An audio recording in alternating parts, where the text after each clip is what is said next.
Hello! ఈరోజు మా mummy అయితే ఇంట్లో మటన్ ప్రిపేర్ చేస్తున్నారు. ఒకవైపు చారు కుక్ అవుతుంటే, ఇంకోవైపు మటన్ అయితే కుక్ చేస్తున్నారు. ఎందుకో మాకు మటన్ కన్నా చికెన్ అంటేనే చాలా ఇష్టం. మీకు మటన్ ఇష్టమా, చికెన్ ఇష్టమా కమెంట్ చేయండి.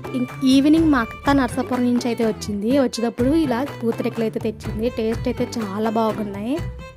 ఇంకా మా అత్త వాళ్ళ పిల్లలు, పిన్ని వాళ్ళ పిల్లలు అందరూ వచ్చారు. ఇంకా అందరూ ఉన్నారని చెప్పి స్వీట్ కార్న్ అయితే ప్రిపేర్ చేస్తున్నాను. ఇంకా అందరం సరదాగా కూర్చుని స్వీట్ కార్న్ అయితే తిన్నాము. చాలా బాగా కుదిరింది స్వీట్ కార్న్ కూడా. ఇంకా నైట్ మా డాడీ షాప్ నుంచి వచ్చేటప్పుడు చికెన్ అయితే ఇచ్చారు. అది తినేసి అయితే పడుకుని పోయాను. మళ్ళీ నెక్స్ట్ వీడియోలో కలుసుకుందాం. అప్పటి వరకు బాయ్ గాయ్స్. సబ్స్క్రైబ్ చేసుకోండి.